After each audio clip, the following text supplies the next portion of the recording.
Ama fo alhamdulillahi rabbil alamin abonné mo fo ko wala mando ali bi amé songolo konna de la ni oye am to ga secret mun di aw ma songolo konna na anya kanu kuno antu nga direct ke me courant tu tikera ba ma siga émission kawyi no bi ana de nga balma ga sira no professeur Moussa Sey ni ngalo ke ba oye Dramane Issa Diarra question nani o bena labbe awye o labbe no Issa Dramane Diarra fe ka poser en condition absega na façon mun nakto mina mani aw fa mun mina video nyame da video nga aka partager ni mon fu ni ngonje islamon ni ngonje bebsega na façon la tuko mina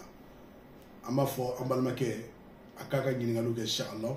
ala ka famel ko mala ko di awno professeur Moussa Sey ambi fo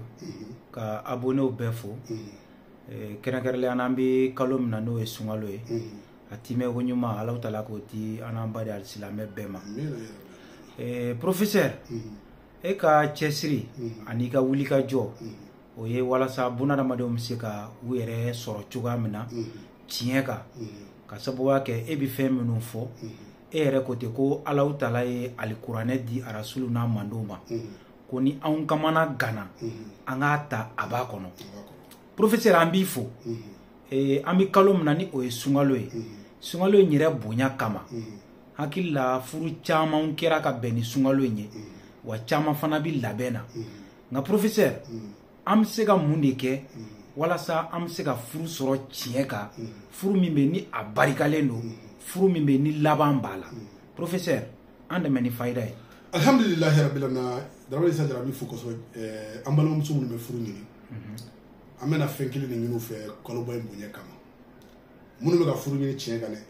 nuga musoro koro mi bu bole misoro koro misoro mi na bu bole na koro ni dara wangi ni wo bole no mina o ba siri o kuna alamsa shunani tichi be furu so si o ba siri o kuna de kida o furu ke lo be do furu ko nana Allahu akbar we kele ni kele flana mi modu wa 100 mi na furu ko ka tele kutu e be jabi do bodon ahu ga jabi ni no e jabi so jabi o be jabi mugu ani jabi de o ba susu amugu o be alamna sara sere dro shiya konto o be o bo kan anyami ji no tura ko jige ka noni o be jabi ndu bulla wal mo ba daw sena o be da alamsa shunani fene ga tuno wala o kana mieto aka ko nana o furugo le bo furu so be ga furu na famay Allahu akbar beda furu na furu ko gela no chemu numa absiga na furu so tugodi absiga gadde du mo so tugodi mena ka furu bargama absiga so tugodi mena dara we fenkele bedi afo chewo chenu be furu nyini o bita zamansu bolo mbe fa sa fela la afo ko nyini dro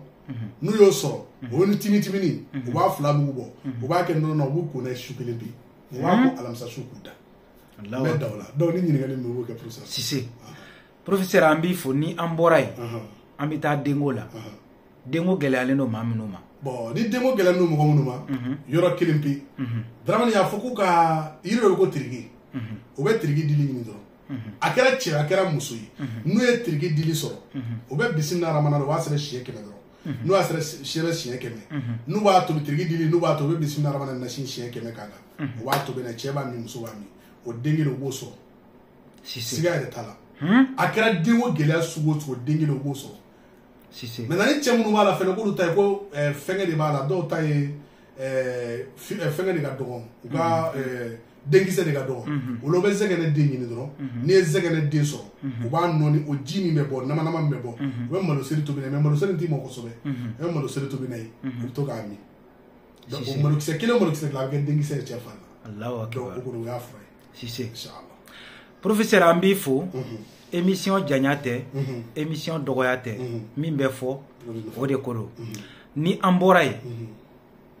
garsige ko ta fanfela fe siri bi dowga ni siri no be buna ramadeka imando jiya ko la ite nyesoro ka siri tige fo ere ka fo ko la fiara o ko bidi alhamdulillah rabbil alamin kalo barka man no yesulo ko le sulo ni horma kalo kalo barka man kono fere kono na kono jeli abuluma amena ni siri tigala ni bunana bade be mo fu segu yer na fana to don ni siri tigala a siri kera siri sugu ni me siri ni ma wuli na bunana madena o ye jume Dramane Issa Diarra ba fuko mo ni siri baka abe babele nyini babele gelengeli awado tasumana na do tani babele na blena chori o be soro ka ji do nyini ji o bɛ ji u bɛ wurudi kɛ ni kɔlɔsi min kɔlɔsi min n'u bɛ wurudi kɛ n'a ye o bɛ kɔlɔsi in ko ji la babɛlɛ n'a bilenna o b'a bila a la i b'i ko n'a siɲɛ kelen babɛlɛden joli babɛlɛden kelen bɛ Sise mɔgɔw kan'a fɔ ko janya tɛ dɛ mais u ka kɔrɔbɔ ni mɔgɔ y'a kɛ sa mɛ tile 7 kɛ i b'a jaabi sɔrɔ Allahu akibar dɔ b'i wele ka nafolo ko dɔ kɔfɛ walima ka marché dɔ kɔfɛ tile 7 tɛ dafa ni mandat ma kɛ Sise donc mɔgɔninfin k'a kɛ ni mɔgɔw y'a kɛ u bɛ nafa sɔrɔ la n bɛna filanan ma sisan sɛnɛtigɛla la mɔgɔ mɔgɔ ni siri b'u ka sisan sa fo k'u ka taa zɛrɛn jɛ jate faga yiri ɲini zɛrɛn jɛ jate faga yiri n'u y'a sɔrɔ kilisi t'ale la u b'a susu ni marifa mugu de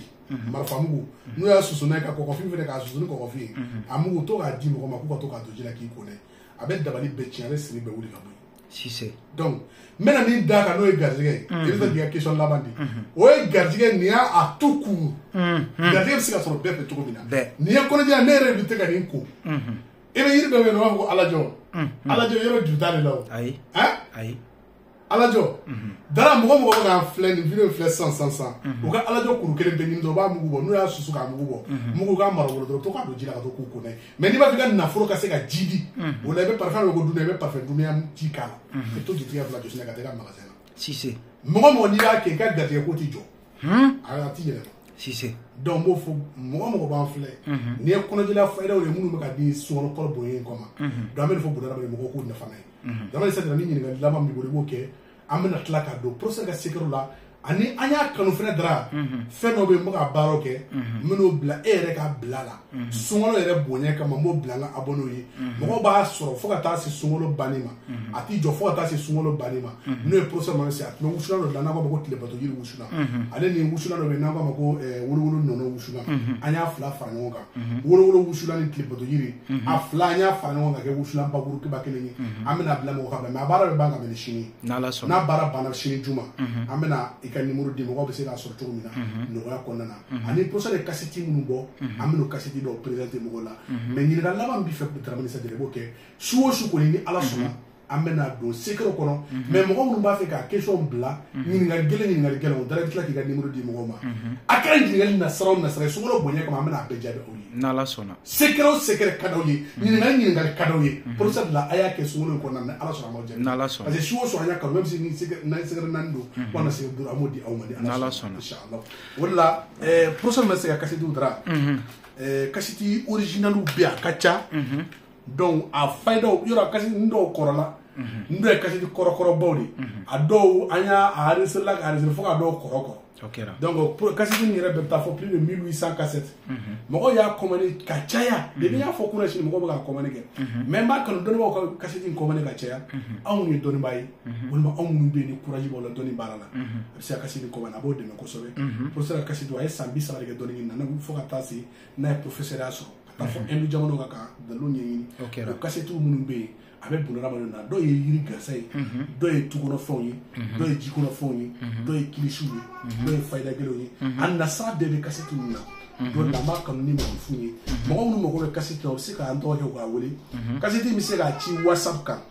a bɛ se k'a ci ma whatsapp kan a bɛ se k'a kɛ tile kan parce que yɔrɔ dɔw bɛ ka den duuru dɔw bɛ ka den tan commandé a bɛ se ka kɛ tile kan ka ci ni Ala sɔnna ma mais minnu mago bɛ wusulan in na ni Ala sɔnna wusulan in baara bɛ ban ka bɛn ni sini ye an yɛrɛ bɛ to ka min wusu minnu den kelen yira mɔgɔw la parce que an y'a baara dɔ kɛ salon ta o tɔ dɔ b'an bolo salon ta nin ye salon ta de ye parce que ne yɛrɛ bɛ to k'a wusu dɔɔni dɔɔni mais a wusulan kasa ka di c'est très bon ça sent très bon ouais ne ye salon ta tɔ de ye salon wusulan ne ye min dilan salon n yɛrɛ ye n y'o ye mais wusulan n bɛ to ka wolowolo wusulan dilan n bɛ to ka tilebato yiri wusulan dilan mais k'a fila fara ɲɔgɔn kan c'est la première fois an k'a kɛ mɔgɔninfin ye ni Ala ka jɛ o de la an bɛ aw fo ka waleɲuman dɔn mɔgɔ mɔgɔ n'o abonné don mɔgɔ mɔgɔ n'o connecté don nin waati in na an bɛ an ka abonné bɛɛ lajɛlen fo ni Ala ka jɛ inchallah an b'aw bɛɛ fo ni silamɛya fo ye ni Ala ka jɛ donc k'a yira aw la ni Ala sɔnna ma sini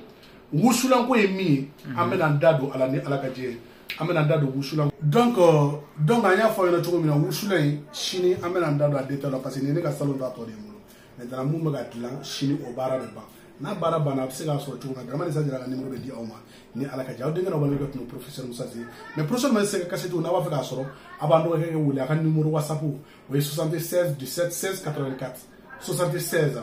17 16 84 kasɛti 1800 kasɛti ni mago b'a nasara la i bɛ se k'a wele a b'a ci ma whatsapp walima a b'a kɛ tile k'a d'i ma n bɛ sigi numéro kan 76 17 16 84 hali ni y'a wele sisan k'i mago bɛ kasi den tan na a b'a ci ma WhatsApp la kasi den ye 2000 de 10 000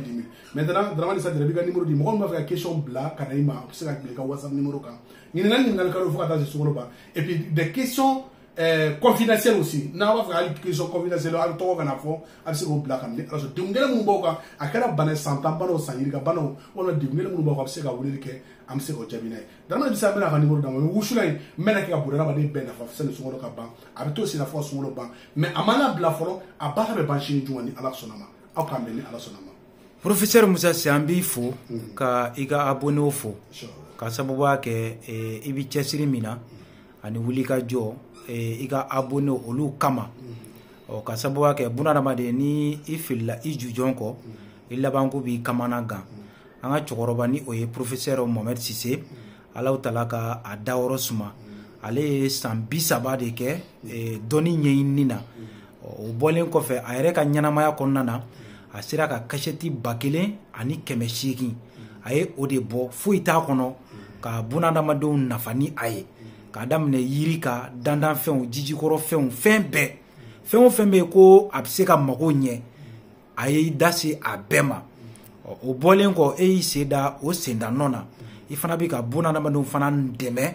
i seko ani damayira la an b'i fo dan tɛ foli min na an bɛ kalo min na ni o ye sunkalo ye Ala ka timɛko ɲuman di an n'an baden alisilamɛ bɛɛ ma maa minnu bɛ yen k'a fɔ ko aw bɛ fɛ ka ɲininkali kɛ professeur la walima degun gɛlɛn min bɛ aw kan a kɛra hami wɛrɛw ye o a kɛra bana n'a nasiraw ye o ni aw bɛ fɛ professeur k'aw jaabi aw bɛ se ka numéro ta ni o ye 00223 76 06 75 78 n bɛ segin a kan 00223 76 06 75 78 ni a ye vocal ci ma bon hali minnu b'a fɛ u ka question ka répond en français aussi i bɛ se k'a préciser n'Ala sɔnna a dayɛlɛlen don bɛɛ ye n'i bɛ se ka kuma kan min na i bɛ vocal ci a ma n'Ala sɔnna a bɛ kɛ émission ye k'a bila page kan i b'a lamɛn k'i ka réponse fana sɔrɔ a kɔnɔna na o la an bɛ aw bɛɛ fo k'aw bɛɛ waleɲuman dɔn ka laban ka dali masa fo